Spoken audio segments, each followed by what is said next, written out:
கடைசி நாள் மாதம் முழுவதும் தேவன் நம்மளை நடத்தி இருக்கிறார். அவருடைய அன்புக்கு அளவே இல்லை. அவர் நம்மோடு நடக்கிறார். அவரே நம்முடைய சத்தியம், அவரே நம்முடைய ஜீவன், அவரே நம்முடைய வழி. தேவன் அல்லாமல் யாரும் பிதாவிடத்திலே செல்ல முடியாது, பார்க்க முடியாது. இயேசு கிறிஸ்துவை அறிந்தவர்கள் பிதாவையும் அறிந்து கொள்ளுகிறார்கள். பரிசுத்த ஆவியானவர் நமக்குள் தங்கி இருக்கிறதுனாலே தேவ அன்பு அதிகமாய் நமக்கு நன்றாய் விளங்குகிறது. பாருங்கள், எனக்கு இந்த நாளில் வாசிக்க போகிற இந்த வார்த்தை நிச்சயமாக உங்கள் உள்ளத்தில் ஒரு மாற்றத்தை ஏற்படுத்தும். தேவன் எங்களை ஆசீர்வதிப்பார். உங்களை ஆசீர்வதித்திருக்கிறார். மாதம் முழுவதும் மகிழ்ச்சியாக வாழச் செய்தார்.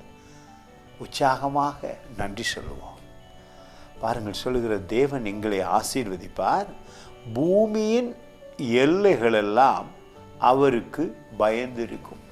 பூமியில் இருக்கிறவர்கள், உங்கள் உறவுகள், தெரிந்தவர்கள் உங்களை பார்க்கும் பொழுது, ஓ, கடவுள் இவர்களை ஆசீர்வதித்திருக்கிறார், இவர்களுடைய வீட்டிலே தேவன் தங்கி இருக்கிறார், இவர்களுடைய சரீரத்தில் தேவன் தங்கியிருக்கிறார், அதான் இவர்கள் மகிழ்ச்சியாய் இருக்கிறார்கள், ஆசீர்வாதமாய் இருக்கிறார் என்றெல்லாம் சொல்லுவார்கள். நிச்சயமாக உங்களோடு கடவுள் இருக்கிறார் என்பதை அநேகர் பார்க்க முடியும். நீங்கள் ஆசீர்வதிக்கப்பட்டிருக்கிறீர்கள். ஒவ்வொரு நாளும் தேவனை பார்த்து, நான் ஆசீர்வாதமாய் இருக்கிறேன், நான் மகிழ்ச்சியாக இருக்கிறேன் என்று சொல்ல பழகி கொள்ளுங்கள். இதனால் நிச்சயமாக இந்த வசனம் சொல்லுகிறது, நான் உன்னை ஆசீர்வதிக்கிறேன் என்று. நீங்களும் நான் ஆசீர்வதிக்கப்பட்டேன், மாதம் முழுவதும் நன்மையாய் என்னை திருப்தியாய் ஆசீர்வதித்து நடத்துகிறீரே, போல நல்ல ஆண்டவர் எனக்கு வேறு யாரும் இல்லை, நீரே நல்லவர், நீர் நல்லவர் என்பதை ருசித்து ஒவ்வொரு நாளும் பார்த்ததினாலே நான் சுகமாய் இருக்கிறேன். உம்முடைய நாமம் எனக்கு ஆசீர்வாதமாக இருக்கிறது. உம்முடைய நாமத்தில் உள்ள எல்லா நன்மைகளையும் நான் அனுபவிக்கிறேன் என்று சொல்லுங்கள்.